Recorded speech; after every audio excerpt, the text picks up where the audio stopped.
Welcome, my name is Rob Kurver. I'm with the Nextcloud and SmartCom Summit, and I'm here today to talk to Iain Sinnott of Enreach for service providers, head of international carrier sales. And we'll get to that later, because Iain, I want to start with 30 years in the industry.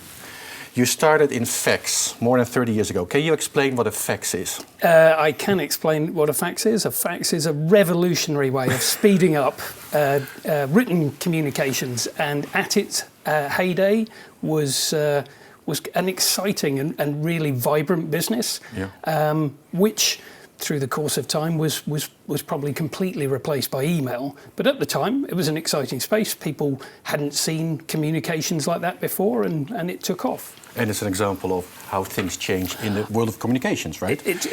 I mean, being in communications for 30 years has been a beautiful thing because it reinvents itself every now and again. The pace of reinvention keeps getting faster, but you certainly don't get bored examining where the innovations are coming from, what they can deliver as outcomes, and how you can engage with business and turn that into an economic way of making money and creating industry. Yeah. So clearly, 2022 is special because we are coming out of a pandemic that has changed the world of enterprise communication, business communication, dramatically, I would say. What's your view on that? Where are we now and what's happening?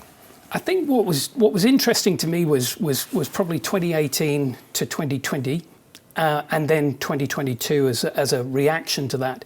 I think in the industry we had seen innovations coming through. We'd evolved the tools that we could give to customers. We could see the outcomes that customers could benefit from.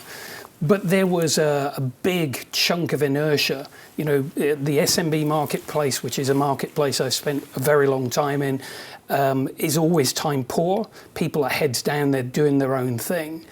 And I know that some of the people bringing innovation through were frustrated at the speed of transition. We remained in a telecoms-orientated world to a greater degree. And then we had this extraordinary forced experiment where people had to work differently. Right. And I mean, I think we should just be very grateful that so many of the innovative companies had produced products that kept industry going through that period. Right. But what it did for all of us, what it did for the businesses themselves was it allowed them to see and recognize the benefit of technology in transitioning how they work with their staff, how they worked internally, how they engage with their customers, what the additional options were, where productivity might come through. And I would say for the big part of, or the big outcome from, you know, the COVID change and coming into 2022 is that people now view technology as an opportunity to improve, an opportunity to change the way they communicate and they engage with their customers. And the pace of change, I think, from now on will be very much greater and adoption very much deeper. Do you think people are really aware or focus on the technology part? I think no. I mean, customers are never focused on your product. They don't really give a monkey's about your product. Right. They just want to get their work done, right? Well, they're interested in their life. They're interested in what they do. They're interested in their customers. They're interested in their bottom lines. They're interested in, you know, today's challenges. There's a shortage of manpower. There's a skill shortage. There's an energy crisis. There's war. There's stuff like that. And you know, you know some of the things that we've been talking about a lot in the last 2 years of hybrid working. You know, they know that they have to have an option because if their staff like the option of hybrid working, they might move in order to get it. Right. But they also know the downsides of hybrid working or the downsides of home working if they lose the engagement of their teams or they fail to foster growth in the younger members of their team. So there's a huge balancing act going on through the use of technology, but it's the outcomes of technology that people will always engage with. And I think if we can really focus on one thing in our space, which was 2018, 2019, early 2020, we talked about technology all the time, incessantly talking about the product and the cleverness. Everybody was talking about unified communications. Exactly, and nobody knows what unified communications is, and if you ask 20 people, they'll give you 20 answers. What we've got to think about is, where is the outcome for the customer? For each customer, it may be different. For each sector, it may be very different. But where are the outcomes? How do we deliver? What do we deliver? And I've started talking in my channel with my partners, with the people that we're engaging with, about ROI selling. The customer's ROI. What are they going to benefit from? How does it engage with them? How does it actually deliver a return on investment? Because once customers start to buy technology for an ROI, for a return on investment, they're more interested in hunting the next product, and the next product. When we talked about technology which had a cost, then obviously once they bought one, they'd rather not have another cost. Yeah. So we're transitioning around. I think we'll be much better behaved now that technology's begun to surge into the marketplace, about talking about what it's delivering rather than what it is, or what we've chosen to call it for the last 5 years. Okay, so one company that has clearly been delivering something the last couple of years is Microsoft. Yep. And they just announced, I don't know, they have almost 300 million active users monthly on the Teams, biggest growing product ever, and just recently announced 12 million voice PSTN users as well. So they're sort of blowing away this whole UCaaS concept as one of the hyperscalers. It's a huge change in the industry. I think it is. I mean, I think what you have to remember, in our industry, we are always partners and always competitors with each other. That's the nature of our business. Nature, yeah. And makes it fun. I think, again, all of us who were selling virtual meetings and that sort of hybrid working tool for the last 10 years probably, were delighted to see somebody actually break the impasse and get people to recognise what it is. But again, you look at it and you say, Microsoft, in terms of the products that they deliver, they are products that deliver an outcome. There are competing products that deliver a similar outcome. And you see two or three, I think during the COVID period, Microsoft in the business sector, Zoom in the consumer sector were the strong names that came through. Yeah. They delivered roughly the same thing. The ability for people to communicate and contact each other from a distance through a virtual experience. Yeah. So both of those have broken the seal on the products and services that go through, and certainly have engaged a lot of interest and customer drive through to it. But again, as vendors, we're looking at saying, what is the most appropriate solution for the customer? Yep. And I think the customers are still trying to find out, right? Because we're at the early stage, really, of this new way of working. Well, remember, again, we call this a collaboration space. Right. Well, we're collaborating now. We're sitting around a table. We're working on a project. Everybody collaborates. The question is, are people using the depth of the collaboration tool, or are they just using the virtual meeting tool? What are you using? Because you've got all sorts of things like perpetual meetings and project management and workflow and all that sort of thing that can engage through. So how deep are people going into these products? Yep. They're not, again, not interested in the product. They're interested in the outcome, the challenge that they've got as a business, and what tool produces that result. And whoever is able to best match technology to the desired outcomes will be the person who earns the revenue and the kudos for delivering that result. Yeah. There's something special about the SME market in all of this, right? If you look at the phenomenal growth of Microsoft and Zoom, I would say a lot of that is also a large enterprise. Large enterprises are different from small and medium enterprises. Yeah, I mean, I think the SMB space, I've always loved the SMB. I think it's a very challenged environment. There's good working entrepreneurs, little local businesses and that sort of thing. But the workforce is broader than just knowledge workers. Right. And I think one of the things that we have to remember as suppliers of solutions to people is that we're not just looking after the people who naturally sit in front of a screen all day long and work on computer-based projects.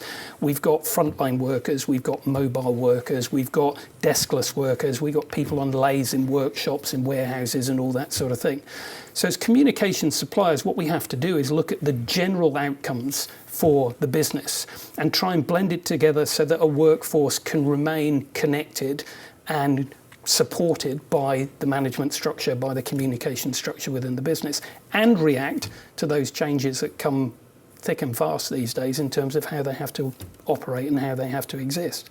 So I think the SMB space is also very interesting because they will need both advice on how to see technology and where to match it to the outcomes that they want, but it also has to be at an appropriate price, it has to be at an appropriate level of technology, and it has to be adoptable quite quickly and seamlessly.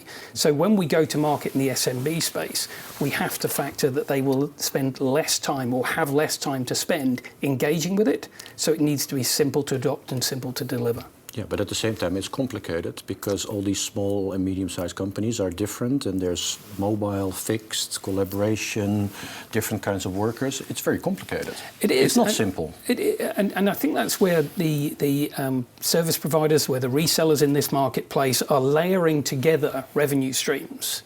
Because once they've done the appropriate work of learning about the business and understanding the business challenges and understanding the staff and the process within those businesses, then they can not only deliver the hybrid worker tools, but they can deliver the mobility tools, the general communications requirements, the customer experience tools. They've done the investigation.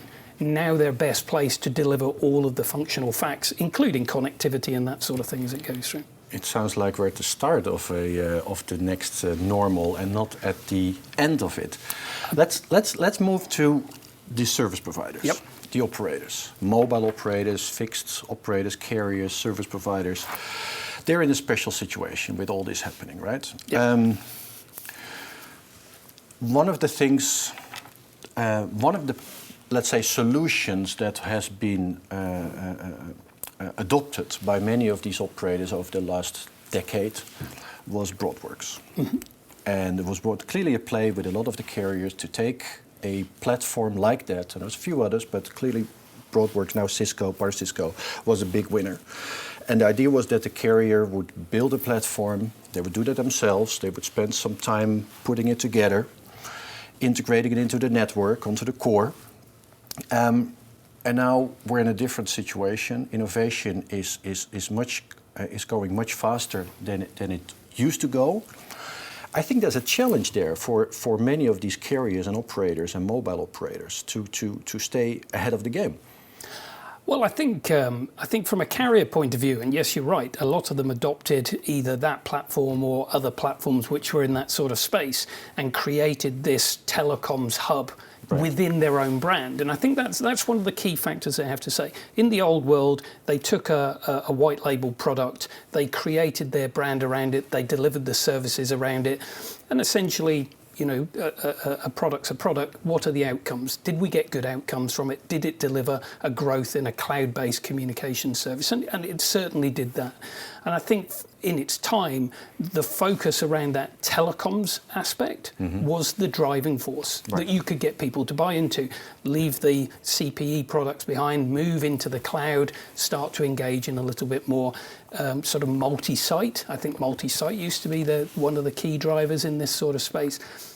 And I think carriers were able to take great quality products and create services that they could deliver to their customers, whether that was in the corporate space or down in the SMB space, which delivered a highly successful and well-priced product for the time. Right.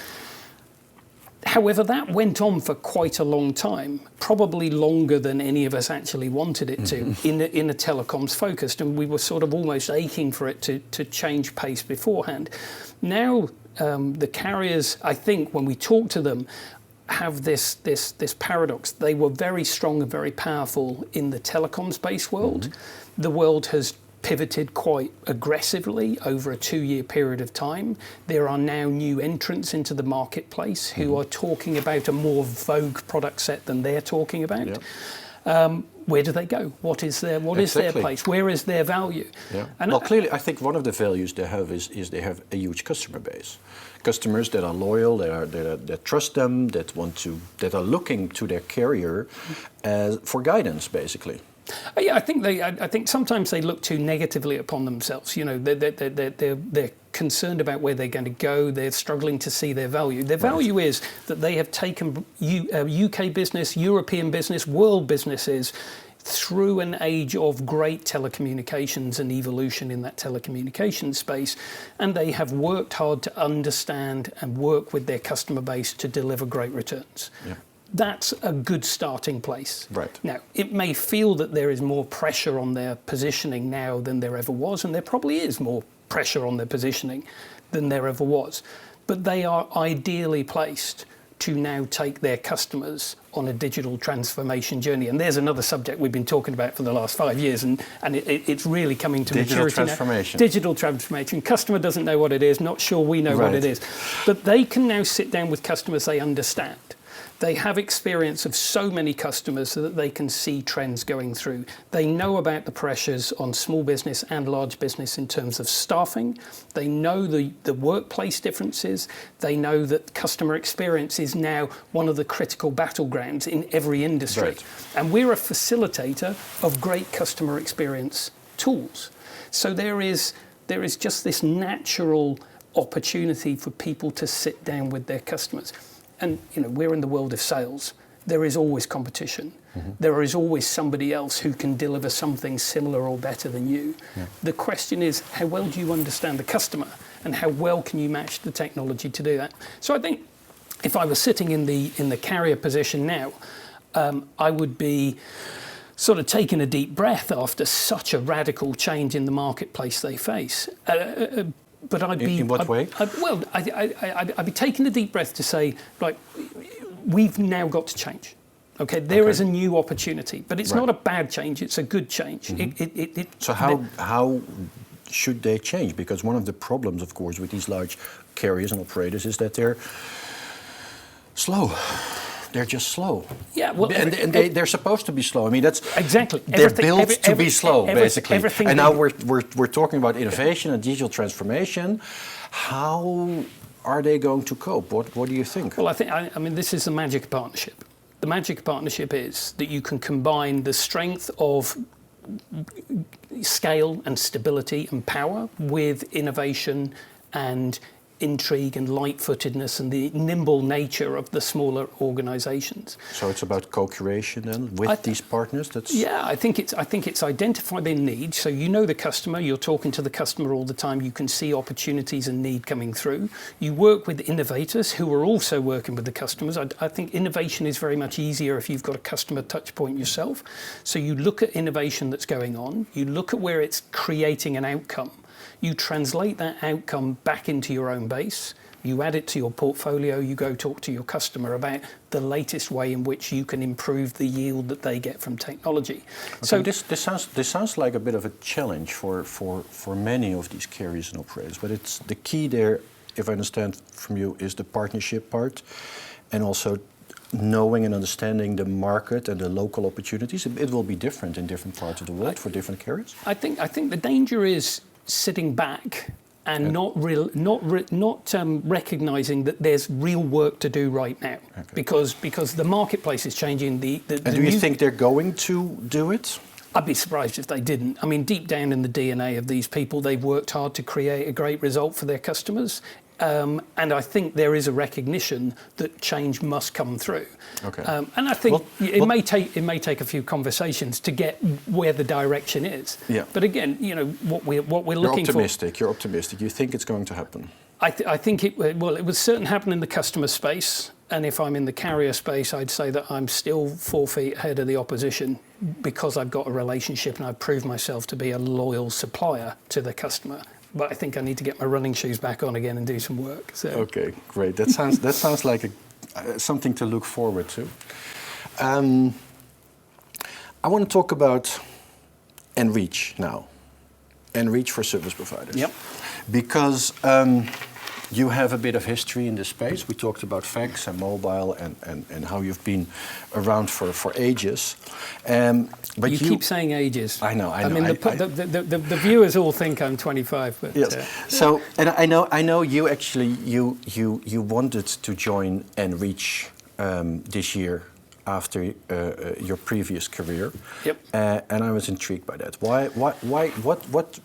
What's so attractive about this company?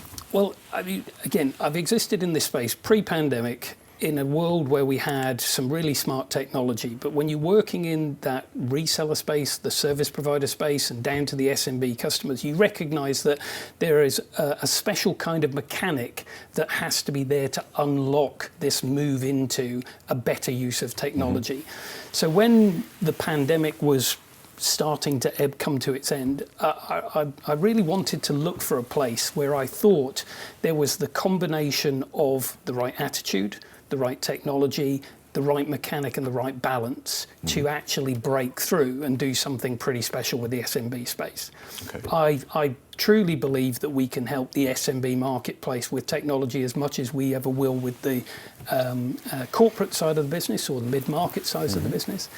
I looked at things like, I draw a picture for people which says traditional voice, meeting and collaboration, customer experience, and mobility sits in the middle. So when I looked into the marketplace, pretty much I'm looking for who covers that blueprint the best, but also in a way that can be delivered to SMB. Because if you commune products together, you can create that. We've been creating that, sort of core of product sets for quite some time. But if you're going to engage with the SMB, they need to be easily delivered, easily consumed, and then able to translate into other stuff as well. So when I'm looking for that makeup of product set, I'm also looking for the ability to API into front ends. I'm looking for the API into back ends so that it's billable. I'm looking for it to be able to, interact with other technologies as they come through. And I think one of the things that I struck on was technology keeps moving forward, and we talk about AI and we talk about virtual reality and lots of other clever stuff. But to me, it's like climbing Everest. Okay, there are many stages. Have you done that? No. Okay. And never will. Okay. Me neither. We touched on my age, haven't we? Okay. But if you look at all of this excitement of climbing up the greater stages of something challenging like that, it's great. But nobody goes anywhere without getting to base camp. And I think one of the pieces that people are in danger of missing is that the SMB base hasn't been brought to base camp yet. Okay. So mission number one for me, if I was a carrier, would be to take my customers and get them into the use of technology in traditional voice, meeting and collaboration, customer experience and mobility, so that there is a visible return on investment from the use of that technology. Then there's going to be an openness and even a driven desire to look at AI. At the moment, the SMB will think AI is something that still exists as a corporate tool. Where can it deliver a return on investment? Where can it make the people within the organisation more productive? Where can it take away the laborious work that drives employees away from the business or creates disengagement with their customers? So I like what you're saying about these different bits and pieces coming together. And I know Enreach has a history of a lot of acquisitions in different technology spaces. And I kind of like how mobile, video, WebRTC, some of the AI and the chatbots, and the core voice are coming together, plus some Microsoft Teams support and marketplaces, etc. That seems to be like all the components that you also need when you go and talk to these operators about their journey. Well, I think the last bit we touch on is, you've just coined it there, it's their journey. Okay, there are different ways to partner. You partner with the big plays because you need to partner with the big plays because we're all going to transition the marketplace together. So a carrier will partner with big plays, big names, big brands, and all that sort of thing. And that's basically where you take what they have and you start to sell it. You recognise that you are a vehicle for the sale of that product within a certain marketplace and a sector. The second place is where you partner with somebody who is going to white label. They're going to. Our aim. Our success will come from helping these successful players continue to grow and innovate and change, continue to evolve the relationships that they have with the customers. So we are very clearly positioned to support the success of our partners. We are the white label option, so we're creating the innovation and the solution for them, and we will grow because we do that. And the nice thing about it is, and you know a lot about the messaging that we put out as Enreach, creating contact magic. The fact that it's a human thing that we're trying to do here. We're trying to help people communicate with their customers, with each other, and enjoy the fact that technology makes communications is good. We also have a great phrase, and this was one of the ones that attracted me as well, which was converge contact. Right. Because UC and CC and it means nothing. When we communicate, we make contact with each other. And this convergence is just the different ways in which contact can be made. And I think for the SMB space, who are more human and less technology orientated, Right. that's going to cut through more as people look for different ways in which they can run their business. So the white label thing, I think, is something that's powerful for us, because it means that we are pushing with our customers on their mission. I think that's a strong place to be. I think from a technology starting point, we've understood the balance between price, simplicity and adoptability for the SMB space. But you see in the acquisitions that we make and the innovations that our current companies come through, we remain entrepreneurial, we remain high innovators in the industry, and we see this as a continuous curve. The infinite game is a popular phrase these days, but we're in the infinite game. I was selling fax machines, which was a revolution which now seems quite bizarre and quite old school. And we're transitioning through into a time where messaging and communications as a voice app and video communications and customer experience and AI bots and that sort of thing coming through is normal. And what comes next will be even more exciting. Yeah, but we don't know what comes next, right? No. All we can do is... I mean, we sort of see that the world now needs hybrid work, and we have some ideas about some of the solutions, but really 2-3 years from now? Well, no, and I think all we can do for our customers and all that a carrier can do for their customers is to keep them near enough the front of the technology in a loop, the Right. technology curve, so that they're benefiting from the solutions that are there today, but Right. they're in a good position to hand on to the next solution and the next solution and the next solution. But they need partners. They need the Oh, yeah, carriers, no, the yeah. operators. They need partners for Absolutely. that, because they don't have Absolutely. So you partner with people who are acting like the lab, and you look at the old curve. You've got the early adopters. So companies like us are creating products which can get proved through the early adopters. We can start to see that there is an outcome. The carrier can then pick it up, and through the early majority can grow and develop their revenue base, delivering a great service that the customer is happy to pay for. When you get into the late majority, clearly margin starts to soften and all that sort of thing. But behind it, because we're now moving at such pace, you've got the next product and the next product coming through. So we should be able to see revenue growth and stability and drive in margins, because we're now treating technology as our ambition rather than as something daunting and scary from the future. So. Okay. It sounds like we have some work to do the next couple of years. Yeah. I'm looking forward to see what we're out of time. I'm looking forward to see what you're going to do in co-creation with these innovative carriers and service providers. And I look forward to talking again, let's say 6 or 12 months from now, And see where we are. I'm looking forward to the next 30 years in the industry. Maybe the facts will come back. Maybe the facts will come back. Great. Thanks a lot, Iain. Good to talk to you.